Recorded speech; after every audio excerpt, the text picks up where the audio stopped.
Hello everyone. तो कैसे हैं आप सभी? आई होप आप सभी अच्छे होंगे और आपकी पढ़ाई भी अच्छी चल रही होगी।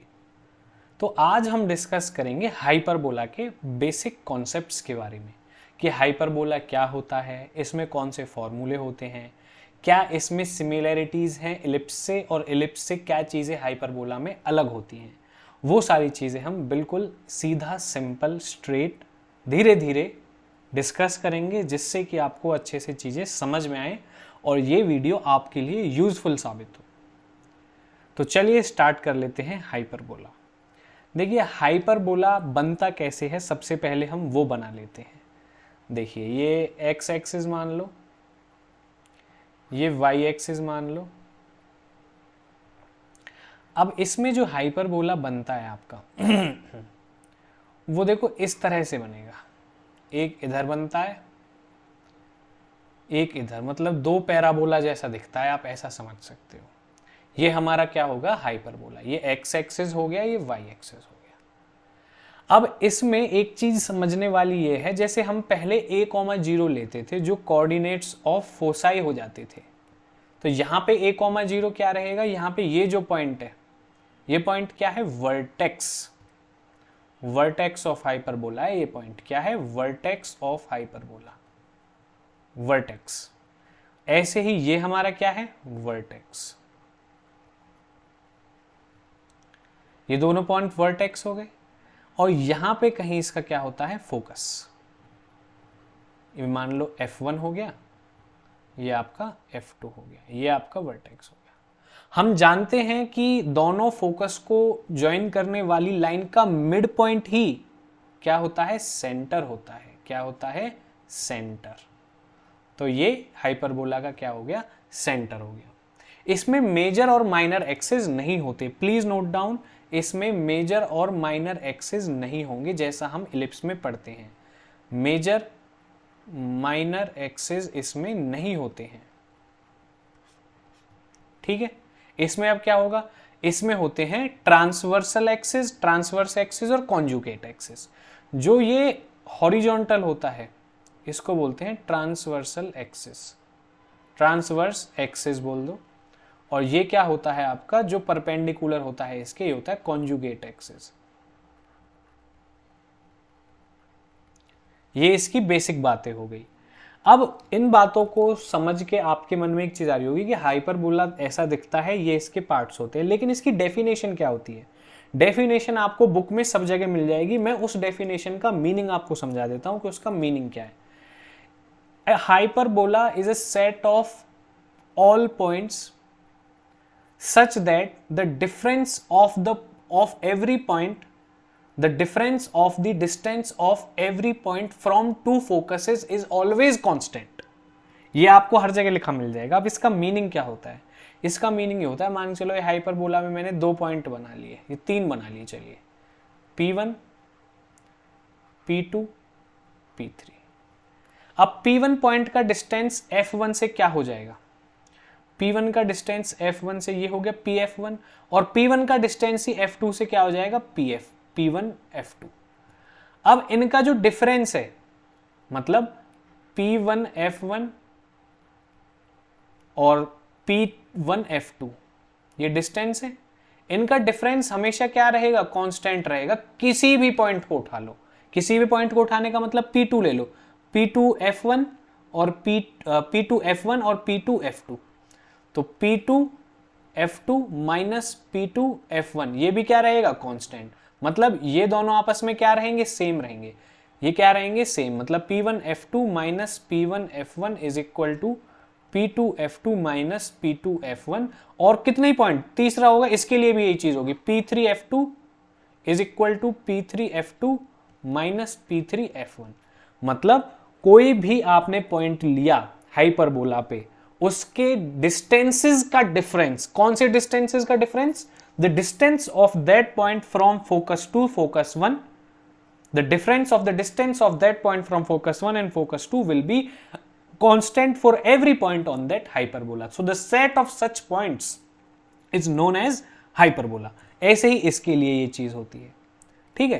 तो ये चीज आपको क्लियर हो गई। डेफिनेशन मैंने आपको समझा दी कि इसका मतलब क्या होता है, डिफरेंस सेम होता है, difference of distance of every point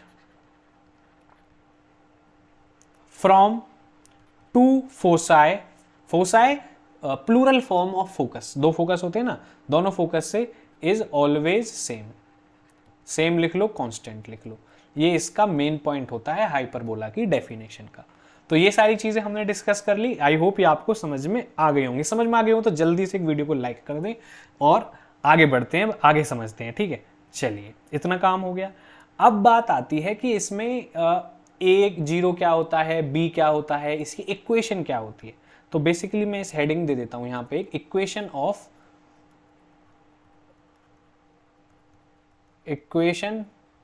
of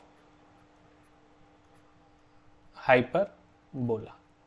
देखो, पहले मैं लिख डालता हूं इक्वेशन दिखती कैसी है। देखो, इसमें जो इक्वेशन होती है जैसे इलिप्स में होती है प्लस करके, इसमें होगी माइनस करके, इतना डिफरेंस है बस। तो देखो, x square divided by a square minus y square divided by b square is equal to 1। एक तो इस टाइप की होती है, टाइप 1। दूसरे टाइप की आपको कैसी मिल जाएगी, दूसरे टाइप की आपको मिल जाएगी y square divided by a square minus x square divided by b square is equal to 1। Minus दोनों में आएगा, राइट हैंड साइड दोनों में आएगा। अब इनमें समझने वाली बात और याद रखने वाली बात कौन कौन सी है। देखो, दोनों में माइनस आता है, राइट हैंड साइड में 1 आता है। देखो, आप नोटिस करो, यहाँ पे भी मैंने ए स्क्वायर लिया है नीचे और यहाँ पे भी चेंज किया है मैंने एक्स स्क्वायर और वाई स्क्वायर को। तो इसमें हम इस डेफिनेशन में हम according to the definition of the NCERT book हम हमेशा ये लेट करके चलेंगे that here coefficient of X square और Y square that is 1/a square is always positive. ठीक है, ये हमेशा हम पॉजिटिव मतलब हमेशा ये बड़ा होगा। देखो, ये माइनस है तो ऑब्वियसली छोटा हो गया बी स्क्वायर ए स्क्वायर से, तो ए स्क्वायर हम हमेशा पॉजिटिव लेके चलते हैं। और अगर देखो यहाँ पे एक्स स्क्वायर के नीचे ए स्क्वायर लिखा है तो इसका मतलब क्या हुआ, एक्स स्क्वायर के नीचे एक ए स्क्वायर लिखा हुआ है तो ये एक्स एक्सिस पर ही ए इंटरसेप्ट का टच करेगा, कट करेगा, इसका मतलब ये होता है। और वाई एक्सिस पे जो इंटरसेप्शन कटेगा वो बी इंटरसेप्ट कटेगा। बी इंटरसेप्ट का मतलब बी कोऑर्डिनेट वाई एक्सिस पे आएगा, ए कोऑर्डिनेट एक्स एक्सिस पे आने वाला है। इतनी बात क्लियर हो गई। नीचे वाली में अब इसमें वाई स्क्वायर के नीचे ए स्क्वायर आ रहा है तो वाई एक्सिस पे ए कोऑर्डिनेट आएगा और ये जो है बी ये एक्स एक्सिस पे है तो एक्स एक्सिस पे ही बी कोऑर्डिनेट आएगा। इतना काम क्लियर हो गया। एक्स एक्सिस पे क्या आएगा, वाई एक्सिस पे क्या आएगा, ये अब आपको क्लैरिटी हो गई है। अब चलते हैं, फिगर बना लेते हैं थोड़ा सा यहीं पे आपको और चीजों की क्लैरिटी देने के लिए। ये कर देते हैं थोड़ा साइड में और फिगर बना लेते हैं। जैसे मैंने यहां पे एक फिगर बना लिया।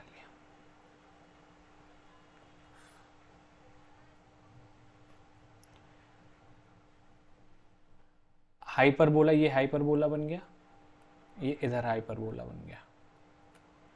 अब इसमें ये जो डिस्टेंस होता है ये और ये सेंटर हो गया, आपको सी लिख देता हूं। ये आपका क्या हो गया, वर्टेक्स V1 लिख देता हूं, इसको V2 लिख देता हूं। ये हमारा F2 हो गया, ये हमारा F1 हो गया।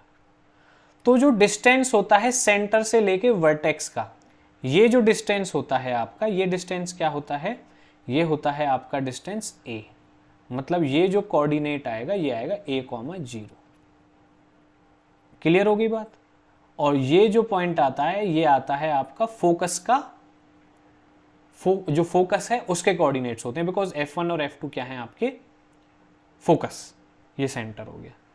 अब सेंटर से फोकस का जो डिस्टेंस होता है, सेंटर से फोकस का जो डिस्टेंस होता है वो आपका क्या होता है C। यहां पे ये क्या हो जाता है C।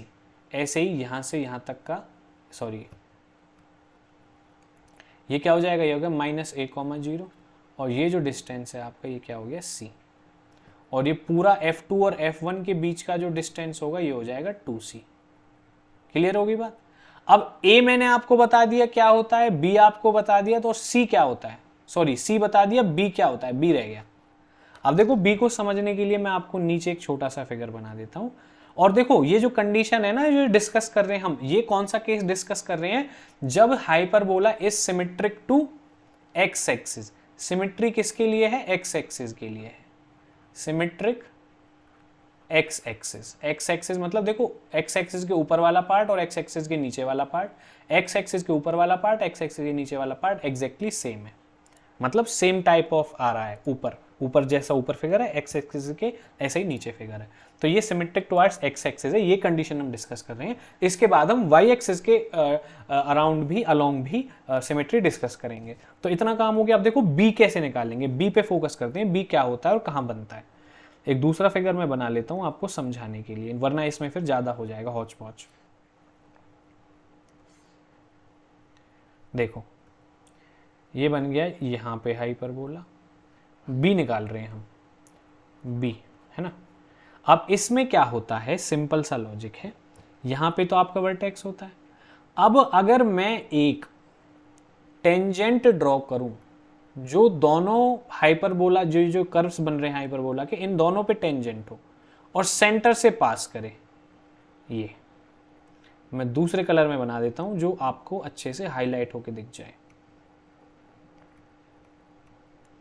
ये देखो सेंटर से पास कर रहा है और दोनों पे टेंजेंट है।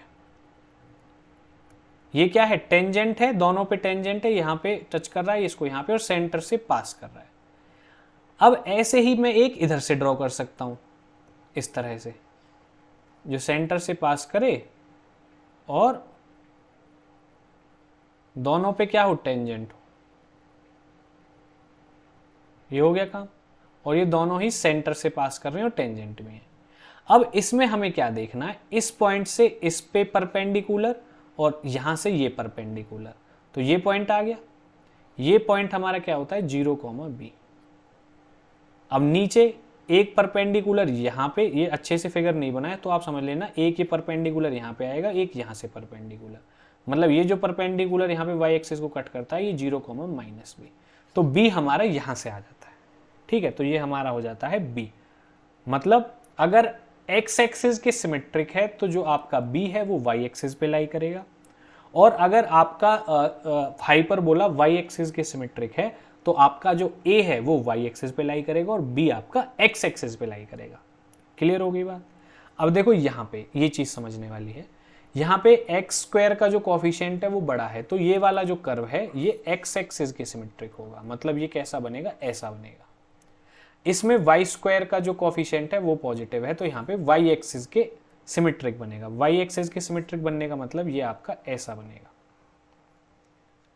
तो जो a है वो यहाँ पे लाई करेगा 0,a, और ये जो होगा आपका 0,-a। b कहाँ पे लाई करेगा, यहाँ पे आप ऐसे टेंजेंट बनाओगे तो ये और ये यहाँ पे b लाई करेगा, और ऐसे ही यहाँ पे b लाई करेगा। बाकी प्रोसीजर सेम है। अब इसमें और इंपॉर्टेंट बात आ जाती है, relationship between A B and C. Relationship between A B and C,